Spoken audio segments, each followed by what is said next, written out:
Thank you very much. Thank you.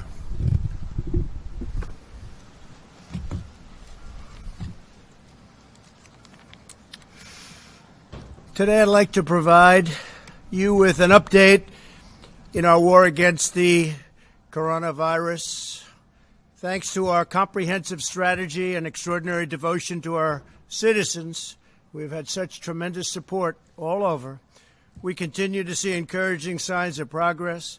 Cases in New York area, New Orleans, Detroit, Boston, and Houston are declining.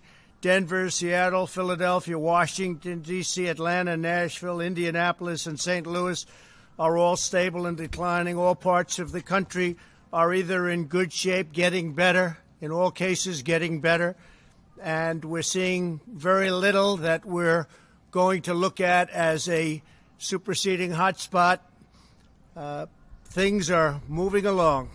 Really a horrible situation that we've been confronted with, but they're moving along. As we express our gratitude for these hard-fought gains, however, we continue to mourn with thousands of families across the country whose loved ones have been stolen from us by the invisible enemy. We grieve by their side as one family, this great American family, and we do grieve. We also stand in solidarity with the thousands of Americans who are ill and waging a brave fight against the virus. We're doing everything in our power to heal the sick and to gradually reopen our nation and to safely get our people back to work. They want to get back to work, and they want to get back to work soon. There's a hunger for getting our country back, and it's happening faster than people would think.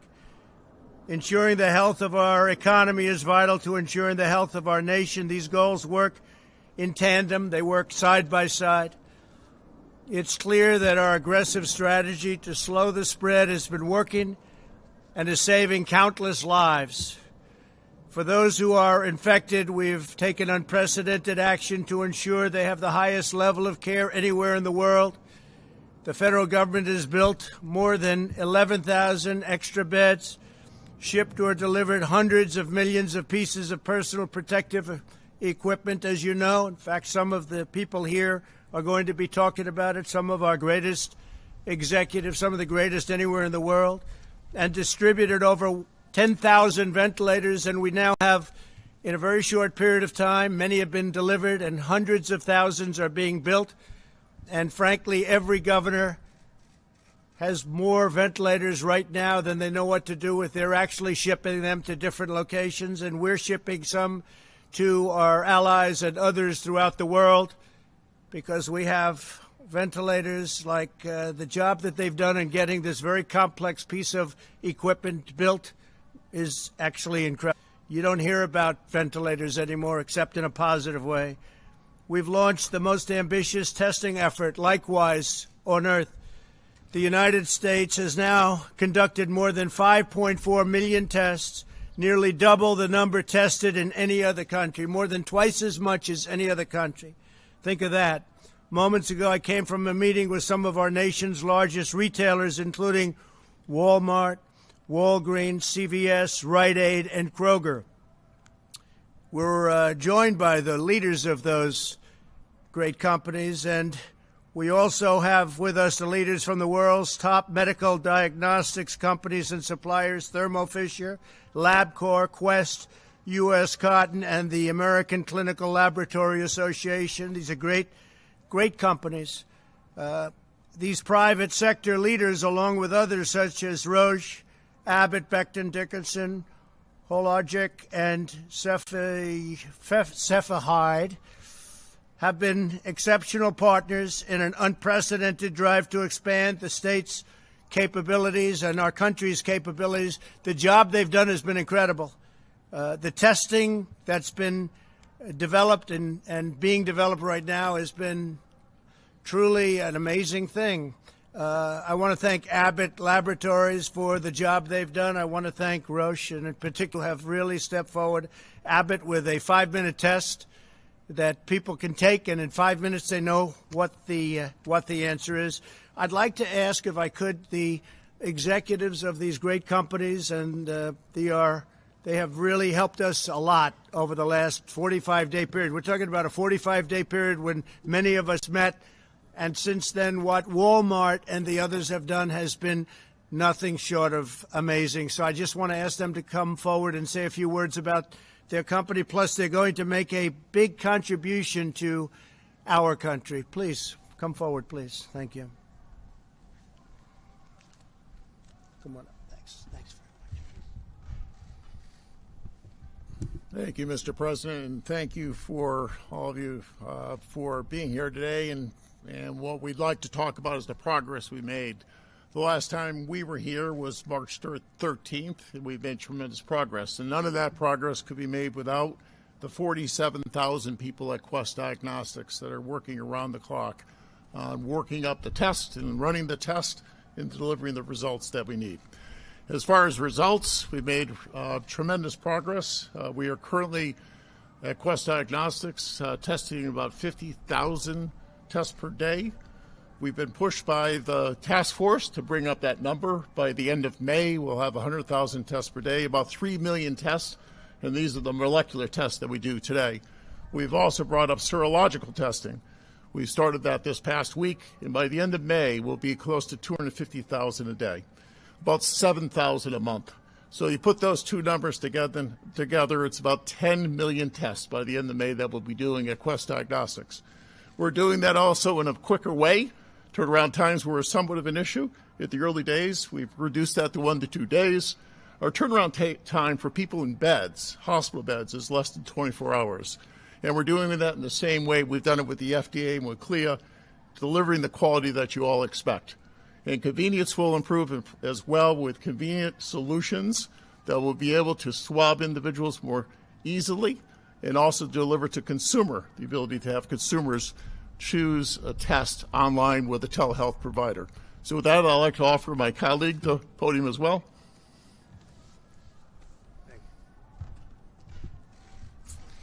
Mr. President, thank you very much for your leadership and for having us all here today. Our scientists and our lab technicians are working day and night in order to do as many tests as we possibly can for the American public and to turn those tests around as quickly as possible. Just 45 days ago, we said we could do several thousand tests a day. We can now do 60,000 tests a day, and we're continuing to expand that capacity every single day. In addition, our scientists are working to make testing more convenient and easier. We have the swabs now that are much smaller than the original ones that we originally launched with, but we also have the Pixel by LabCorp at-home test.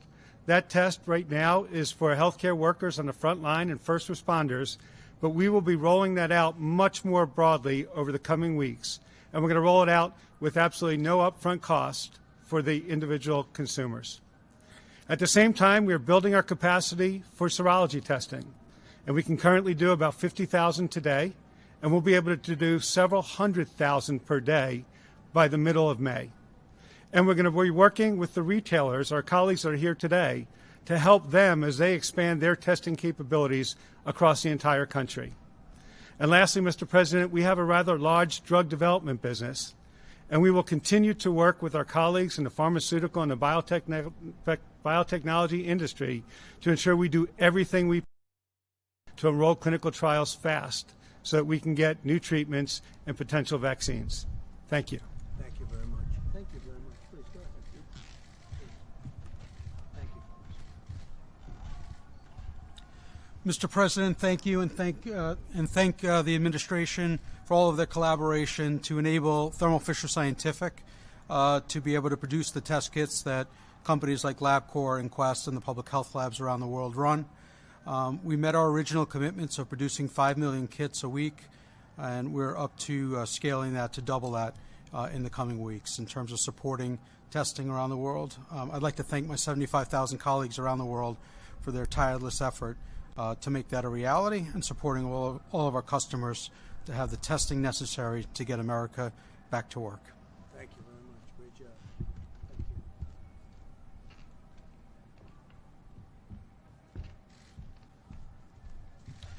Thank you, Mr. President. I'm John Nims with U.S. Cotton, and we are the company that is going to produce the swabs to be used in these testing kits. We have about 1,200 people in our company, and in our Cleveland operation, they have pivoted, as you've said, the Q-tip style swab to a swab that's going to have a plastic stick with a polyester tip so that they can be assembled into these kits. Our Cleveland team has done a wonderful job with this, and they're very excited to be able to help in this effort. So thank you, Mr. President. Thank you very much. Great job.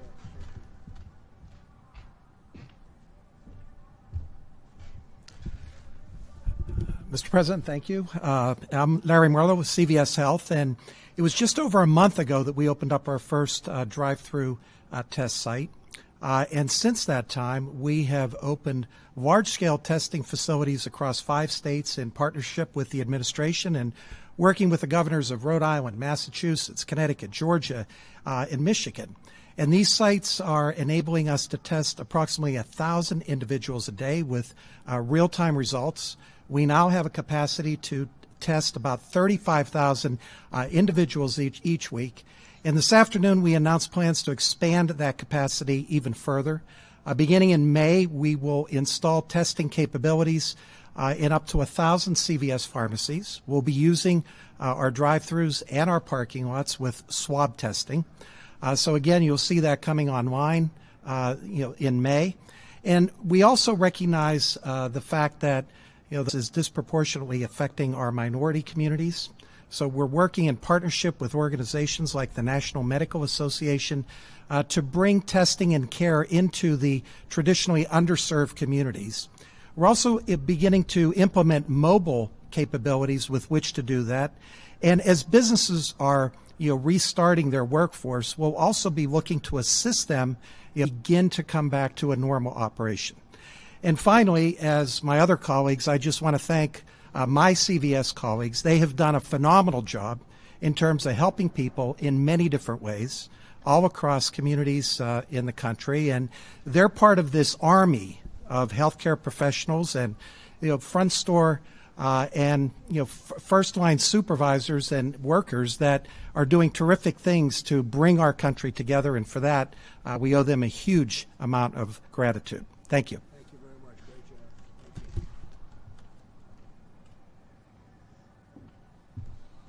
Thank you, Mr. President. Appreciate the invitation to be here today. And it was just 45 days ago when we were here. I'm Richard Ashworth. I oversee Walgreens in the U.S. And I just want to start off, Larry, like you, thanking the over 200,000 Walgreens team members who are in stores every day all across America taking care of our patients and our customers, giving them essential daily needs, the prescriptions, obviously, that they need, and even COVID testing while we're here. We also announced today we'll be expanding our testing capabilities across all states, including Puerto Rico.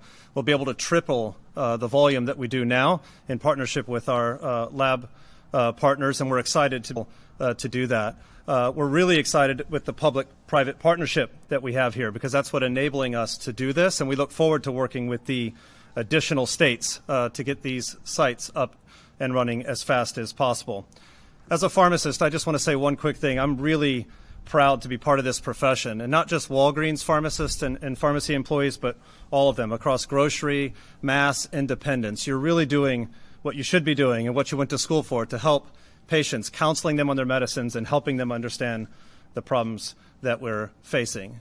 Pharmacy is right here in it with everyone together in the community, and we look forward to being part of the testing like we are now, serology, whatever that might look like in the future, and eventually treatment when the vaccine does come. So thank you, Mr. President, for the opportunity. Thank you. Very much.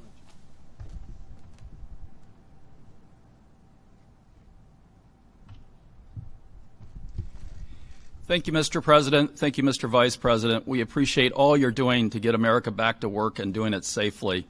I represent Kroger, and my name is Rodney McMullen. And I am so proud of our nearly 500,000 associates that are doing everything every day to keep customers safe and our associates safe. And one of the things that we were able to do is provide the basic practices we're doing.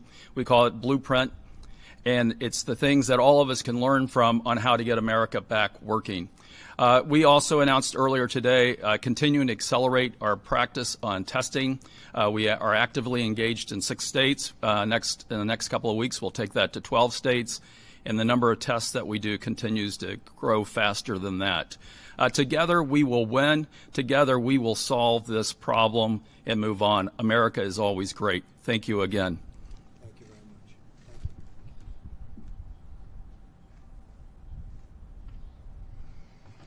Thank you, Mr. President. My name is Doug McMillan. I'm a Walmart associate, and I, too, would like to start by thanking our associates for everything that they're doing in our stores, Sam's Clubs, distribution centers, and in our e-commerce fulfillment centers. They've been inspiring and continue to have a can-do attitude and step up. It's much appreciated.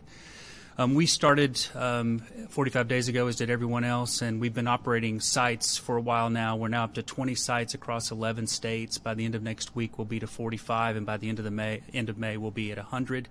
We also, a few weeks ago, Vice President Pence and I were in a distribution center in Virginia, a food distribution center. He was kind enough to come and thank our associates for us there, which is much appreciated. And the President and Vice President were speaking on the phone about surgical gowns, and the President asked if we could put in an order for millions of surgical gowns, and we don't normally buy those, so I wasn't sure if we were going to be able to do that. But I'd like to thank our apparel team and McKesson in particular for partnering with us. We've been able to, in the month of April, secure an additional 2.5 million surgical gowns, and by the end of May, we'll have an additional 6 million available to help. So thank you for the opportunity to serve and for being here.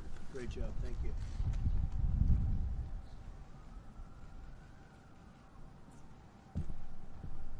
Thank you, Mr. President, and thanks to the team for getting this great operation up and running for the benefit of the country. I'm Hayward Donegan with Rite Aid, and we are currently operating 40% of the current test sites in 25 locations across 8 states.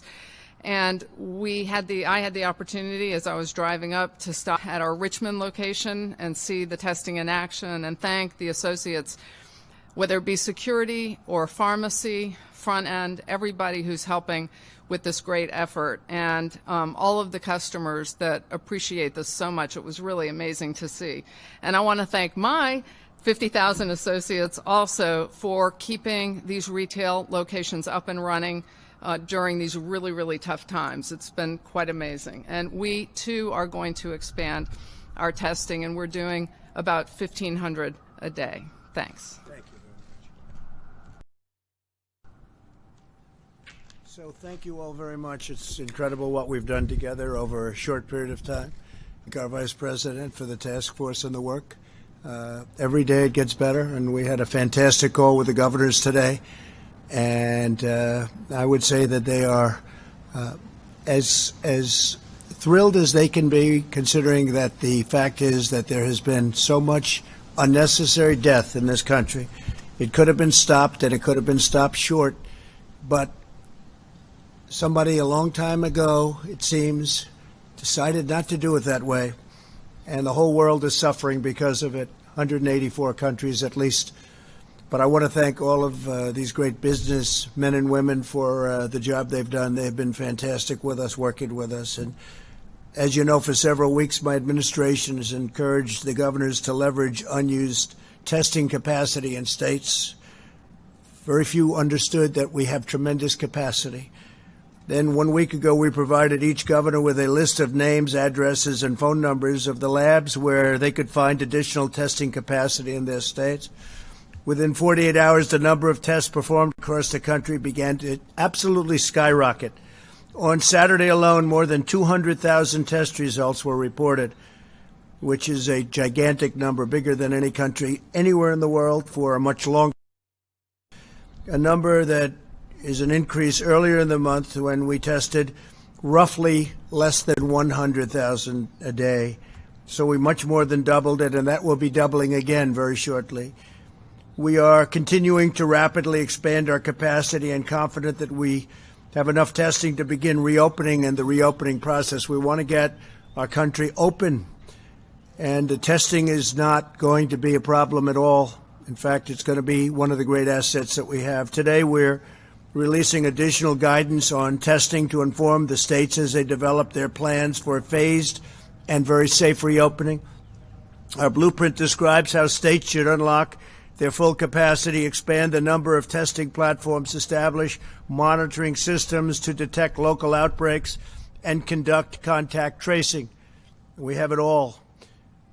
Other countries are calling to find out what are we doing and how do you do it, and we're helping them. We're dealing with a lot of countries, helping them on testing, just like we did on the ventilators. I directed our Medicare program to make it easier for seniors to get the testing that they need, and the pharmacies, as you know, we are allowing pharmacies now to do testing, and we have other testing locations that we're going to be allowing also, but having pharmacies get involved in testing is a very big deal. We're also asking governors to do the same in their Medicaid program, so they're going to be able and authorized to do the same in Medicaid. So that's a big deal. So we're deploying the full power and the federal government to help states, cities, to help local government get this horrible plague over with fast. There's tremendous energy in our country right now. There's energy like people haven't seen in a long time, a spirit that they have not seen, and we're doing very well, considering what happened to us and considering if you look at what happened to others. This is something that the world has not seen for a long, long time. You can probably go back to 1917, where it was a terrible period of time. You all know what happened in 1917. That's over 100 years ago. With that, I'd like to introduce, if I might, Dr. Birx, if you could come up, and then Admiral, you'll come up, and between the two of you, you'll explain the entire process and how much progress we've made and where we're going. Thank you very much. Thank you, Mr. President. So the blueprint lays out the roles and responsibilities to enhance our partnership between the private sector and the public sector, bringing together state and local governments with the federal government to ensure that we can accomplish and achieve our core principles and objectives. We can have the first slide. The core elements of the testing plan include both three elements: robust diagnostic testing plans developed in partnerships with state, and I just really want to thank the governors and the health officials, both at the state and local levels, who've been working with us day and night to work through these issues, and also all the laboratory directors in many of the states, as well as the American Society for Microbiology, who've been working with us to ensure that the plans were efficient and effective. Within the robust diagnostic testing plans, it was really unlocking the full capacity of the state, increasing the number of testing platforms. We now have multiple tests for different platforms, increasing the ability to collect samples, increasing testing and laboratory supplies, and ensuring that we work together to make sure that every client receives the tests that they need. This is added with timely monitoring systems. And what do I mean by that? It's systems where we bring together the ability to not only diagnose the symptomatic, but proactively and interactively work with individuals that we know are at higher risk. We've worked with states to look at where the outbreaks have occurred when they're not in the large metros. Occurs very often in places of closed settings among our Native Americans and among our long-term care facilities. So an active monitoring program that's active, integrated, and innovative. And then combining us with the third element, which is the rapid response program, relying on CDC to be working with state and local governments to ensure that every symptomatic case, and critically the asymptomatic cases, are quickly tracked and traced to ensure that we can not only control this epidemic but predict acts before they expand. And then finally, the plan includes an approach of using science and technology to develop even newer platforms, more efficient testing, really ensuring that the antibody tests that are utilized and recommended by both FDA and CDC have high quality in predicting both exposure to the virus and antibody development. And then finally, working on innovative tests that could be high throughput and point of care, an antigen-based test, expanded nucleic acid test. Thank you.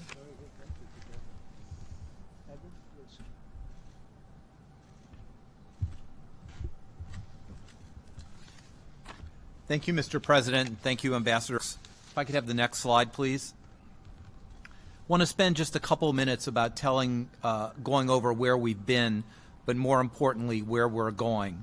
I think we all can understand how we can group this into three distinct phases. First is our launch phase, when we were really engaging the emerging epidemic and the types of things we need to do. For example, mobilize the private sector test and have EUAs. And I think you know over the past 2 months the FDA has issued 67 emergency use authorizations, which is far outpacing anything that has been done or could ever been imagined. Galvanizing the research community in the commercial labs. The reason why we're here with ACLA Labs having done 3 million tests is because of that day when it was galvanized by the President and the Vice President. We also set models in the community.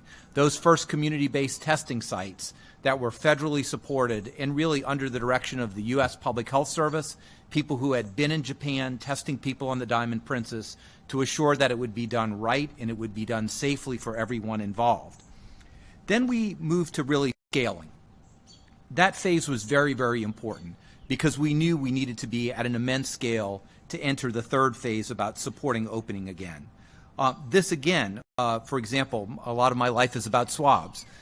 It was enhancing the production capability of a small company in Maine called Puritan that you'll hear a whole lot more about that is sort of the swab provider for the country, but also because of the FDA actions and the actions of scientific community being able to broaden the types to spun polyester. So U.S. Cotton can now come in and start delivering within the next couple of weeks 3 million swabs per week of a different type. It also did things like expanding the community-based testing sites. Whereas we started small with the commercial partners, you see today, right now, we have 73 of this 2.0 sites going to 110. And very importantly, this demonstrated the model. And 68% of those sites are in communities of moderate or high social vulnerability, and 22% are in the highest social vulnerability communities, so that we can make sure the testing gets where it needs to be. You've just heard that that could be expanded to thousands of sites. And finally, stage 3, which is very exciting, coordinating with governors to support testing plans and rapid response programs. Over the past week, a multidisciplinary team from the White House, HHS, FDA, FEMA, has met virtually with multidisciplinary teams from every state, Puerto Rico and the District of Columbia, to understand what their testing aspirations are and to make sure that we can meet those demands. We're going to have another round of those calls this week, but as about earlier today, we will be able to supply every state with the supplies and tests that they need that will dramatically increase the number of tests we've done to this point. And just to give you an idea, the supply that we will be providing to states, the minimum that we're supplying to states is approximately double in that month than the Republic of Korea has performed in the 4 months to now accumulated, to give you an idea of the amount of testing that we're going to be doing. So I'm very excited right now as we complete this ecosystem with the large reference labs, the LabCorp and Quest providing the very high throughput, large-scale testing, the galvanizing of the hospitals and academic labs that Dr. Birx has done by a machine-to-machine understanding and promoting that with the governors, and of course using point-of-care testing when and where that's very important to stop outbreaks or in remote areas like the Indian Health Service or in Alaska. Thank you, Mr. President. Okay, so with that, we're here to answer some questions. And Mike is up here also, so we'll answer. Steve, please go ahead. Grapple with when and how to open their states. What's the best advice from you on what they should do? Well, we want them to do it. We recommend that they do it as quickly as possible, but safely. We want everyone to be safe. And I think you're seeing that. You're seeing a lot of governors get out and they want to open it up.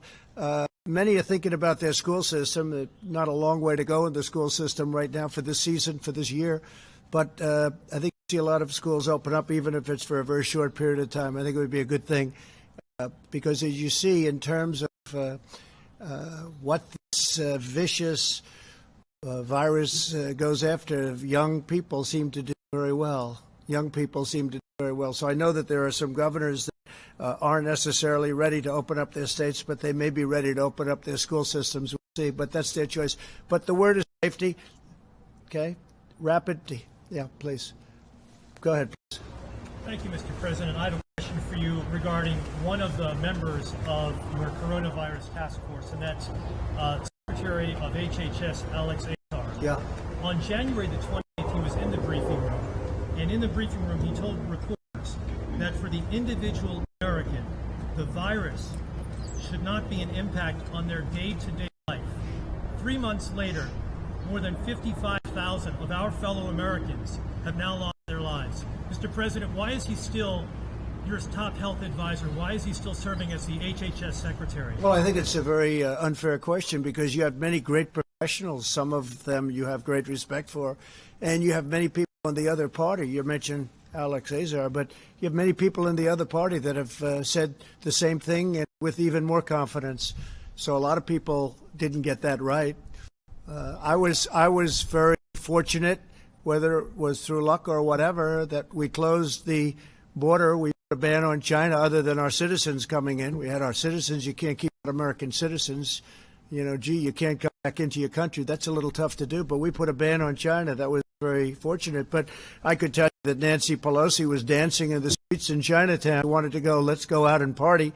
Now, that was late into February, so you don't mention that, but you could mention that. Go ahead. Any other? Please, go ahead. Go ahead. President. He has not been in a briefing. Yeah, please stand up. Since April the 3rd. Does that show confidence? You should have no complaints, please. Thank you, Mr. President. Yesterday, you retweeted someone who alleged that Democrats have quote, inflated mortality rate of the coronavirus by underreporting the infection rate. Do you believe that's true, that there's some sort of conspiracy theory regarding the number of infections states are reporting? Well, I can only say what we're doing. We're reporting very accurately. If you look at other countries are not. I mean, you can look at China, you can look at numerous countries where I don't think those are right numbers. I can only say what we're doing. It's very important to us to do very accurate reporting, and that's what we're doing. John, go ahead, please. By retweeting that, Mr. President.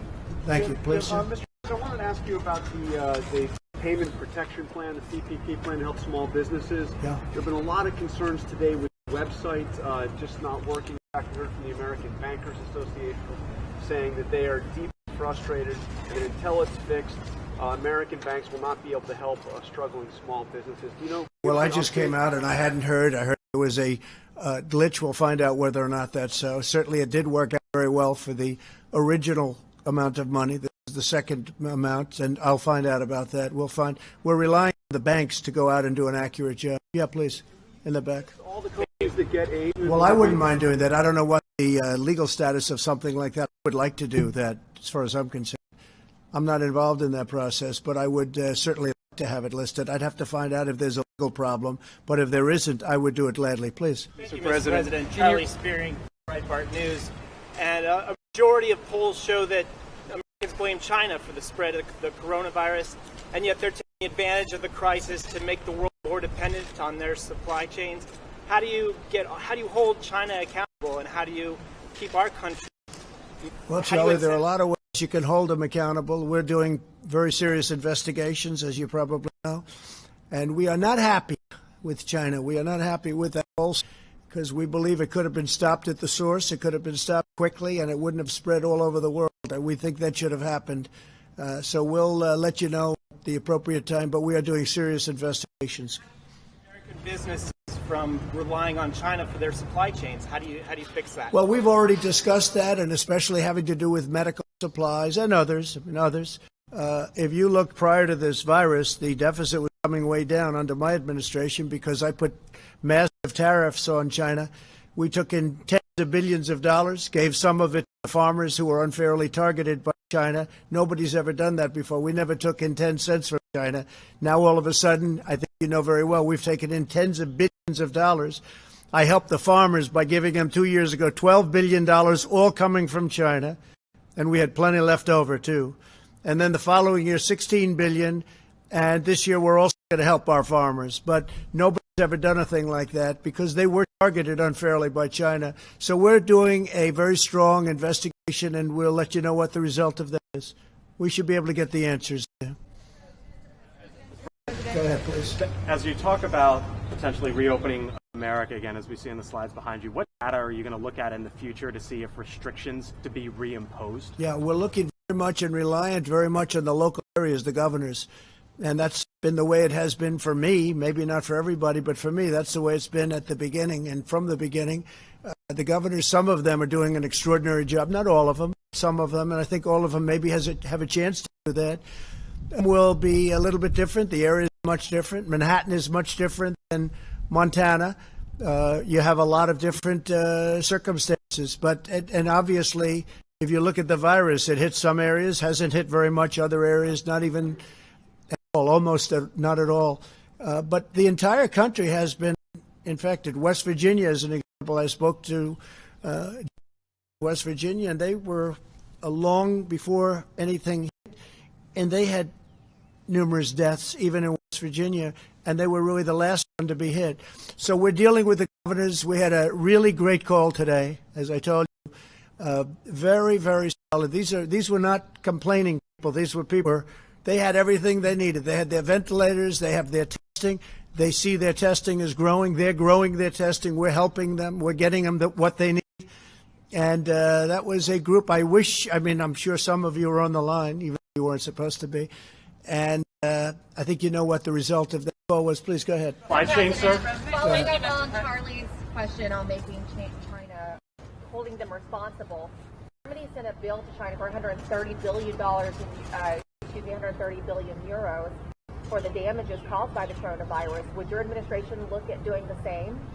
Well, we do something much easier than that. We have ways of doing things a lot easier than that. But Germany's looking at things, and we're looking at things, and we're talking about a lot more money than Germany's talking about. Yeah, please go ahead. Mr. President, we haven't determined the final amount yet. Thank you, Mr. President. This is worldwide damage. This is damage to the U.S., but this is damage to the world. Yeah, please. Thank you, Mr. President. Attorney General William Barr directed federal prosecutors to watch out for state and local officials that might be violating the Constitution by some of their stay-at-home orders. What's the strategy there? Will the federal government sue local authorities? Well, you'd have to ask Attorney General Barr, but I think he wants to see, like everybody, he wants to see people get back and wants to see people get back to work. He doesn't want people to be held up when there's no reason for doing it. In some cases, perhaps it's too strict. He wants to make sure people have their rights and they maintain their rights, very importantly. So a lot of people would agree with him, but you'd actually have to ask that question specifically from a legal standpoint to Attorney General Barr. Federal government suing state officials? It would depend on the state. It would depend on the circumstances of the state. I mean, some states are, perhaps a little early, and some states are a little bit late. And the Attorney General, I read that, and I saw that, and frankly, the Attorney General doesn't want to have rights taken away because, there are some people, they're not allowed to open up a store, or they're going to lose their livelihood. And by the way, that causes death also between all of the things that happen, and this has been a big study. The fact that people aren't allowed to have their freedom causes a tremendous amount of problems, including death. So that's what he's talking about. Please, in the back. Maryland and other states, Governor Larry Hogan specifically said they saw a spike in people using disinfectant after your comments last week.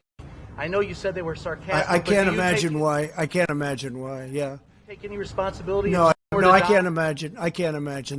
Yeah, go ahead, please. President, Dr. Anthony Fauci says that we need to increase testing by double it at least, and so does the Rockefeller Foundation. When are we going to be double testing? It doesn't really matter what they say there, and we just left him at a meeting, but because we're going to have much more than double it very soon.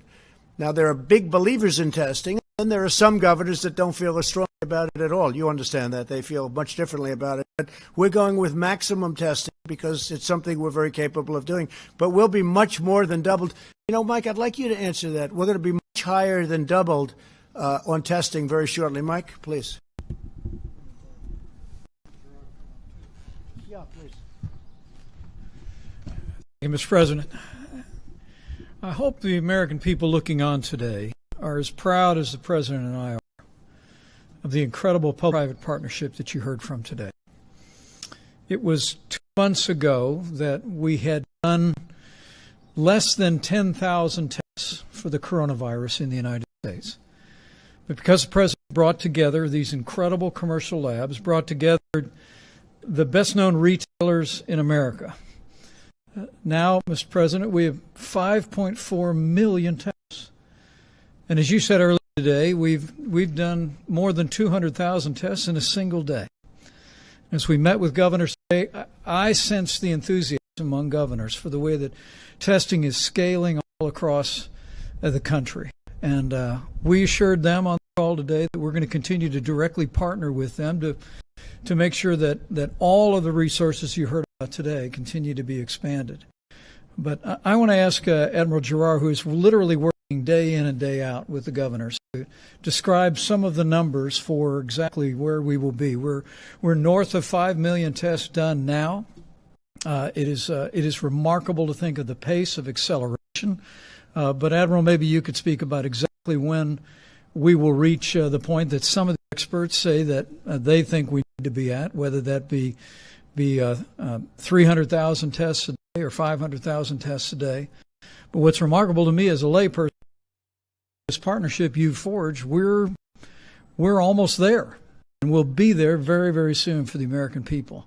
But everyone who is anxious to see America reopen, as this president and our entire administration are, should know that the three-phased approach that the president outlined 10 days ago, we believe, and I believe increasingly governors understand around America, that we have a sufficient amount of testing today for every state that qualifies to enter phase one to begin to reopen their economies.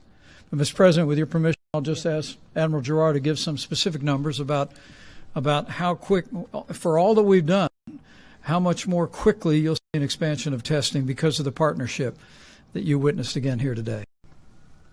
Thank you, Mr. President, Mr. Vice President.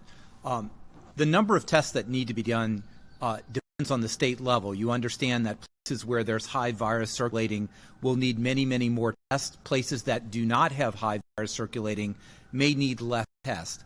But let's just assume Dr. Fauci was talking about a 4 million per month number, which was sort of a week ago where we are. So we will, according to the governor's plans for next month, we will easily double that 4 million number. We will have over 20 million swabs that we're going to send out. We will have over 15 million tubes of media. We have all the tests matched machine to machine in a focused area. We've gone state by state and understand that. And this is not even including what you just heard, the 5 million per month test by LabCorp and Quest, or the point of care test by Abbott, or all the other tests that are out there. So in May, we are going to be doing more testing in this country. And people talk about South Korea a lot. The states with the least amount of testing will double the overall cumulative number per capita that South Korea has done in 4 months, to give you that understanding. Go ahead, John. Sure, this sounds incredibly promising. Walgreens, CVS with the drive-through tests, the diagnostic agencies. But we sat here in the Rose Garden back on March 13, and these companies were here, some other companies were here. My count, only 69 companies that were here. I'm wondering if you, and of course, Mr. Vice President, back in early March, you said we'd be at 4 million tests by the following week. We're just now got there in the last few days. So what have you learned about what went wrong, a month and a half, or over the last month and a half or 2 months, and what's going to go right now? What lesson have you learned from the mistakes over the last month and a half or so? John, I appreciate the question, but it represents a misunderstanding on your part and frankly, a lot of people in the public's part about the difference between having a test versus the ability to actually process the test. I mean, the truth was, when the president tapped me to lead the White House Coronavirus Task Force 2 months ago, we saw the production of lots of test kits go at place. But as the president said many times, what he understood early on was the old system would never be able to process the tests at the massive volume that we would need in the midst of an epidemic. And that's why the president brought together these extraordinary commercial labs that you've heard from today, literally sat them down in the Roosevelt Room and said, we need you to turn all your energies loose on doing the kind of high-speed testing that would be necessary for us to reach the numbers we're at today. And so there was no disconnect at all. There were lots of test kits out there, Merlin, frankly, there still are today. There are literally millions of tests that could be run in the old-style, slow laboratory that are still conducting tests today, whether it be at the CDC or at state laboratories. But what the president brought about with this public-private partnership has brought us to the point where we've done 5.4 million tests to date, and literally, you just heard that by next month we could be doing as many as 2 million tests a week all across the country to give the American people confidence that we can reopen and get our economy moving again. So when you said 4 million tests 7 weeks ago, you were just talking about tests being sent out, not actually being completed? I'm a little confused. John, I think precisely correct that in my first week on this job, we were informed that HHS, I believe IDT was the vendor, Admiral Giroir, that had distributed 1 million, was distributing another 4 million. And we believe they did. But again, those were tests that, frankly, but for the President's leadership, we'd still be waiting on those tests to be done in many cases, because they were tests that were designed to be run in the old laboratory model. But early on at the President's direction, we brought in these incredible commercial labs. We partnered with these extraordinary retailers. And now we stand here today, literally one day last week, more than 200,000 tests in a single day. About the time that we were making those comments, we'd done less than 25,000 tests in the entire country. But we've met this moment with American ingenuity, with the incredible companies that are represented here, and couldn't be more proud. I think it's very important to know this you can get from any other country. I think, if they're being honest, not only do we have the most testing in the world by far, but we have by far the best testing. OAN, please go ahead. Mr. President, thank you. I'd like to switch gears and talk about General Flynn. There are reports circulating now that he may well be fully exonerated this week. If that were the case, is there any reason why you would not bring him back into the administration? I will only say this. I think that General Flynn is a wonderful man. He had a wonderful career, and it was a disgrace what happened to General Flynn. Let's see what happens now. But what happened to General Flynn should never happen again in our country. What happened to other people should never happen again in our country. What happened to your President of the United States should never again be allowed to happen. Mr. President, thank you. Today, one of your top economic advisors, he said that the U.S. is likely to experience a 20 to 30% decline in the GDP in the second quarter, the worst since the Great Depression. Do you agree with that assessment? I don't know, but I can tell you the third and the fourth quarter in particular are going to be, I think, spectacular. We were talking about it with executives. I think we're going to have a phenomenal third quarter. Nobody, except one country can be held accountable for what happened. Nobody's blaming anybody here. We're looking at a group of people that should have stopped it at the source. But so what happens in second happens in second. What we are doing is, I think you're going to see a big rise in the third, but you're going to see an incredible fourth quarter, and you're going to have an incredible next year. I think you're going to have a recovery. Look, they were just telling me inside, and it's fact, I built the greatest economy with the help of 325 million people. I built the greatest economy in the history of the world. And one day, because of something that should have never been allowed to happen, we had to close our country. We had to close our economy. I built it. We had the best employment numbers and the best unemployment numbers for Hispanic American, for African American, for Asian American, for stock market numbers. And by the way, the stock market was up very substantially today, and people are seeing a lot of good things. A lot of very smart people investing in the stock market right now. It's 24,000, approximately 24,000.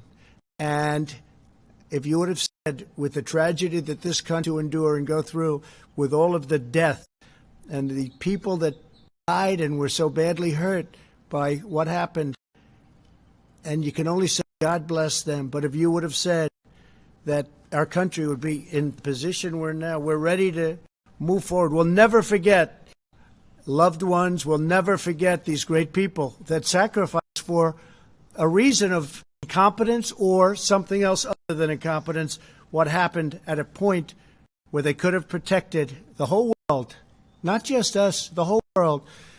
But we had the greatest economy ever in the history of our world, and I had to turn it off in order to get to a point where we are today. And now we're making a comeback. And I think we're going to have economically, from an economic standpoint, next year an unbelievable year. And I think that you're going to see a fantastic fourth quarter, and third quarter will start to build. But the second quarter, obviously, you're going to have GDP lack of growth. I'm looking at the head of Walmart. What a job Walmart's done in going through something. I mean, they were doing yeoman's work, including getting us millions of really very, very protective outfits. And I mean, the job that Doug and Walmart did was incredible. Millions of outfits, and those are high quality. I've seen them. Those are high quality. That's what we need. So people have stepped up to the plate. I think we're going to have a really good, I think it's going to start building. I think it's going to build fast. I think it'll be a tremendous, tremendous comeback.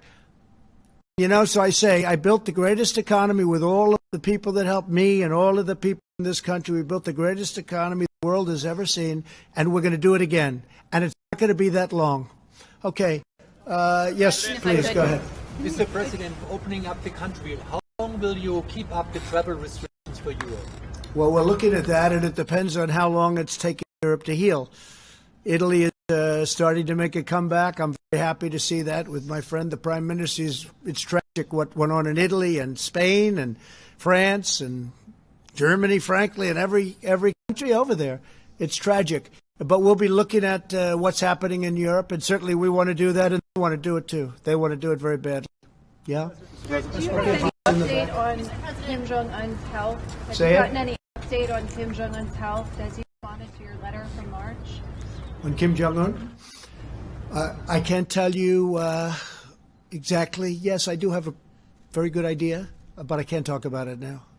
I just wish him well. I've had a very good relationship with Kim Jong-un. If I weren't president, you'd be in war. You would have been in war with Korea. You would have been in war with North Korea if I wasn't president. That I can tell you. He expected that. That I can tell you. I hope he's fine. I do know how he's doing, relatively speaking. We will see. You'll probably be hearing in the not-too-distant future. All right, one or two more. Go ahead, please. A question about the 2020 election. Yeah. Your likely Democratic opponent, Joe Biden, recently suggested that you were considering changing the date of the election, that you might try something like that. That's my first question. The same question. I never even thought of changing the date of the election. Why would I do that? November 3rd. It's a good number. No, I look forward to that election, and that was just made-up propaganda, not by him, but by some of the many people that are working, writing little statements. I see all the time, statement made, you say so, statement made per Joe Biden, Sleepy Joe. He didn't make those statements, but somebody did. But they said he made it. No, let him know I'm not thinking about it at all, not at all. Okay, go ahead in the back, please. The bipartisan Senate Intelligence Committee came out with the fourth installment of its report. It concluded that Russia interfered in the 2016 elections and there was not political bias. Do you accept its conclusions? Oh, I don't know. I haven't seen the report. Yeah, please, go ahead. President, nice to see you. I think you have a good relationship with North Korean leader Kim Jong-un. But last Saturday, Senator Green, he mentioned in the Fox News he interviewed. He said he didn't say anything last Saturday. Kim Jong-un. Nobody knows where he is, so he obviously couldn't have said it. If you have this is breaking news. Yes. That Kim Jong-un made a statement on Saturday? I don't think so. Okay, go ahead. Let's do one more, please, in the back. If an American president loses more Americans over the course of 6 weeks than died in the entirety of the Vietnam War, does he deserve to be reelected? So, yeah, we've lost a lot of people, but if you look at what original projections were, 2.2 million, we're probably heading to 60,000, 70,000. It's far too many. One person is too many for this. And I think we've made a lot of really good decisions. The big decision was closing the border or doing the ban, people coming in from China, obviously other than American citizens, which had to come in. Can't say you can't come in, you can't come back to your country. I think we've made a lot of good decisions. I think that Mike Pence and the task force have done a fantastic job. I think that everybody working on the ventilators, you see what we've done there, have done unbelievable. The press doesn't talk about ventilators anymore. They just don't want to talk about them, and that's okay. the reason they don't want to talk, that was the subject that we get off of. They don't want to talk about them. We're in the same position on testing. We mapping the world on testing, and the world is coming to us. As I said, they're coming to us saying, what are you doing? How do you do it? And we're helping them. So, no, I think we've done a great job. And one person, I will say this, one person, many. Thank you all very much. Thank you. Thank you. Why did Maryland have to go to South Korea to get 500,000 tests?